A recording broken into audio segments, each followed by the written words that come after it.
Hello and what is going on, guys? Welcome back to the channel. My name is Miguel. You're watching Miguel EDC, the channel where we talk everything EDC gear here. And today we are doing a part 2 to this particular knife. I'm not sure if you guys recall this unboxing in the channel, but I actually unboxed this knife here from HX Outdoors recently, and I did not have a good experience with it. We're talking about this guy right here. So they actually sent me a different model for me to check out, and we're gonna see if it was just maybe a one-off, or if perhaps we'll come to the same conclusions together. Hopefully it was a one-off. So we did get a sticker this particular time around. So it's a Velcro sticker here with an exceptional knife. Outdoors, HX Outdoors, everyone deserves an exceptional knife. And yeah, let's just go ahead and cut to the chase. I'll have this knife and every other knife you see in this video linked down below. All right, so you guys can check it out. All right, we got the Unlock Your Adventure gear, right, wiping cloth right there if you would, and the silica gel, and just socials and whatnot. So feel free to check it out right there. All right, but here is the knife. Let's go ahead and cut to the chase with it. All right, shall we? Again, if you want to see the more broken down unboxing, definitely check the original one. I mean, this one is the original one on the right, and this is the new one on the left. So we know it's the same knife, right? Pretty much everything is the same. And it is a plunge lock, button lock. And let's see, first open right there. Okay, it is on ball bearings. Keep that in mind. It's pretty good action. The action was always pretty good with this knife. Of course, I'm just kind of calibrating this one. You know it's a new one because the blade is a little bit on the clean side, right? With this other one, did like the fidgety action, and the button is nice and diamond pattern printed on there, so it actually works pretty good, pretty decent. We have G10 on the handles here, which are also pretty tight with all the milling going on, all kinds of designs and waves and lines and whatnot on a simple G10. They could have made it just boring G10, but this is again a very interesting design through and through. So again, check out that original unboxing video for a full walkthrough. We do have D2 steel on this one. I like that it's nice and coated in black. That offers additional corrosion resistance right there for the knife. So here we go. Let's just go ahead and cut to the chase. Right, our cutting test is not that complicated. I know there are other channels out there that do cutting tests that are a lot more intense. My cutting test is really not. I got a piece of cardboard and a piece of paper. That's really it. And so this particular one here was struggling on the original unboxing with just a piece of paper. So here we go. Let me get a feel for the blade. All right, not too bad. The plunge grind situation here, let me get you guys a closer look. Not necessarily the best, but you could probably do your own plunge grind, given that you do have a plunge lock, button lock. So yeah, you could definitely DIY your own plunge grind if you wanted to. Moment of truth. Come on. All right, there we go. All right.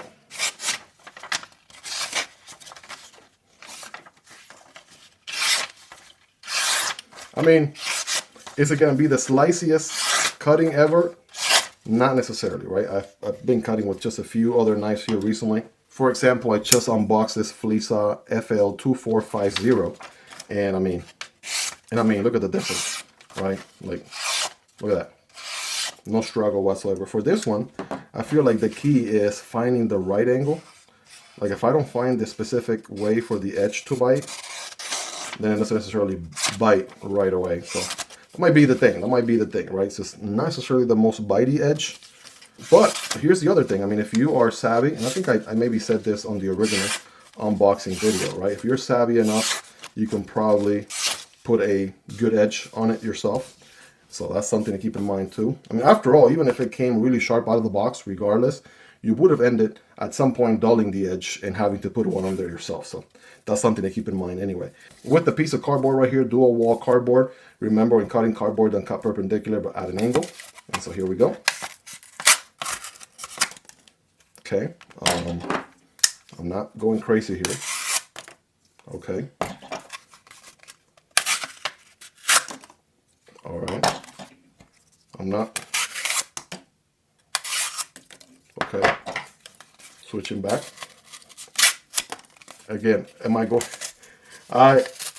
Okay. Listen, I don't know how else to say this, but it's not necessarily going through the cardboard as good as it should, right? I mean, for that matter, here's another D2 steel knife, and this is an oldie one. This is from 2022 or something. My first Flissa folding knife, and I mean, So it's not the steel. D2 should perform pretty good. So it's not like this 14C28N has any advantage. It's just, I think it's something with the factory edge. Maybe it could be a little sharper. That's all. All right, so here's the real question. So I know typically, right, another channel like Neves Knives might cringe a little bit if you use a pull-through sharpener. But I mean, for the sake of the demonstration on this one, I got the Lansky pull-through sharpener. So I'm going to do the ceramic portion first, and then the, well, the carbide portion first, and then the ceramic. So all you got to do is pass it through a couple of times. Now the moment of truth. I'm going to pull up a fresh new piece of paper here. Right, let's see. All right, for one thing, I actually feel like it definitely wants to bite a little bit. No, I didn't. I mean, it's not like I put a crazy edge on it just by doing what I just did, but I feel like as far as biting into the paper, it's definitely wanting to bite a little bit better. Still not a crazy edge in any way, shape, or form. So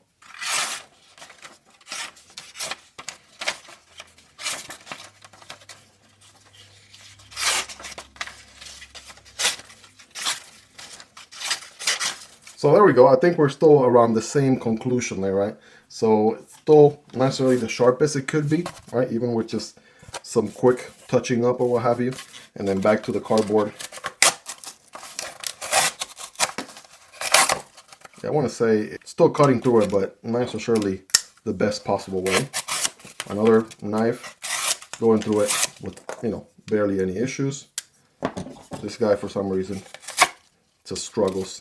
And I mean, you guys have seen me here. Here's the thing: if you guys have seen the video or the channel for any amount of time, you know I do this basic test with just about any knife that I get in the channel. So, you know, mostly every knife passes this video with flying colors. Even this one, which has been a user of mine for a long time, still holding a pretty decent edge. But these models, for some reason, again, feel like they don't come as sharp as they could be. Now, that aside, you know, see, there we go. Didn't even make it all the way through.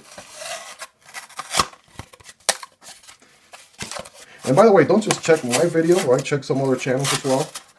Maybe somebody else had a different experience, but so far, me personally, this has got to be the only knife so far from this company. Maybe they make other knives that are, you know, much better bangers and performance or whatnot, but this particular knife, for some reason, it's just not doing it for me. It's really not. It's really not. Everything else about the knife is awesome, right? The ergos are good, right? Really love the way they did their G10. Right? It's very fidgety, right? With the flipper and the button itself. So that's awesome. It's just I can't seem to put my finger on as far as why it just doesn't perform like you would expect it to. So again, back to this guy really quick. The Flissa FL2450. Look at that. Effortless. Take any other knife, random knife. Here's the Tenable Fenrir, right, from Tenable Knives, right? Effortless, right? All these cut so well. This one's also 14C28N, so I use it as a size comparison knife. So, I mean, I think we've gone through just about enough cardboard and paper here to kind of prove a point. So let me go ahead and clean this up and give you guys my closing thoughts. All right, so my closing thoughts on this knife. I mean, how can I put this into words? So, yeah, when it comes to a knife, right, it should be able to do the default function of the tool, right? Doesn't matter what it's made out of. It doesn't matter how it's built, right? By default, it should be able to simply cut and cut well out of the box, right? I don't think we should make or have a standard where we expect knives to come dull out of the box. And even though you might be an edge nerd and you love sharpening and you can put a good edge on a knife, you know, there's people out there who are not able to do so, and they do expect a knife to be able to do what a knife should do out of the box, which is cut. And so far, I've been struggling with this one, right? I definitely recommend you guys check out other videos to see what other people's experiences have been so far, if they have tested it. Hopefully they have. The reason why I include my, and I call it scientific test, in every video is just so that you guys can see, and it may seem so simple and so basic, right? Some of you guys may choose to watch that part or skip past that part, but my philosophy has always been, if I'm going to recommend a knife or talk about a knife, I'm going to show on that video how that knife cuts. And regardless of how simplistic the test may be, I am by no far the most sophisticated knife tester in the whole YouTube realm. So there's definitely other YouTubers out there that review their knives much better than I do. I definitely love Nick Shabaz's testing videos and how he tests his knives. But me personally, so far, I haven't had a good experience with not the first model and now the second model. And as you can see, they look exactly the same. Here's the old one. Here's the new one. I even tried doing a little bit of pull through magic to see if that could help. But again, the idea is that a knife should come with a decent edge out of the box. And if it gets dull over time, then yes, obviously it's up to you as the knife owner to put a new edge on it over time. But you know, it should have a working edge that you can use right out of the box. So that's my thoughts on this one, right? I'm still carrying this knife and I will do my best to put a actual edge on it and see if that fixes things. But I think, you know, at the end of the day, what point am I really trying to prove here, right? If it doesn't come sharp enough out of the box, can you really recommend a knife like that? Guys, let me know your thoughts in the comments about this one, right? We'd love to hear your thoughts.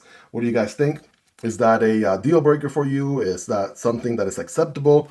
Would definitely love to know where you guys stand on that. For me so far, if I'm buying a knife and I'm spending money, I definitely would like the knife to perform. So those are my 2 cents. So far, I haven't had a good experience with these for some reason. And again, the test itself is not sophisticated in any way, shape, or form. Simple piece of paper and cardboard. Every knife in this channel, about 99.9% of the knives have been able to do that. These can't for some reason, so that is a concern right there. You know, cutting is it's a foundational quality, right, that a knife needs to have, right? Don't mind anything else, but it should be a cutting tool first. And then, you know, if it's fidgety, if it's well built, all those things, right, are also the cherry on top. But these are not, you know, cutting so well. So those are my 2 cents, guys. We'd love to hear your opinion down in the comments below. If you got value or at least entertainment out of this video, smashing that like button really helps for the YouTube algorithm. And if you like what you saw here, if you're new around here, do consider subscribing. I promise you it'll be worth coming back for more. Again, shout out to HX Outdoors. I mean, I told them what happened with the first knife, and they were nice enough to send me a second knife. So, and I kind of wish that we could have wrapped up the story saying, hey, you know, the second knife worked out great. It was just a one-off, but clearly that wasn't the narrative and they didn't necessarily shape out to be that way. So I will be in contact with them. Maybe there's another product of theirs I can check out, but I haven't had any success with this particular model here, the ZD-112B, right? You can see they are exactly the same, right? Just in case, I mean, pretty much the same outline, shape, everything. So if you made it to this point in the video, you're awesome. Shout out to my Patreon supporters. Thank you so much for hanging out with me until the end. Check out this video I recommend to the left, or this video YouTube recommends to the right. Take care, guys, and I'll see you in the next one, either this one or this one. Peace.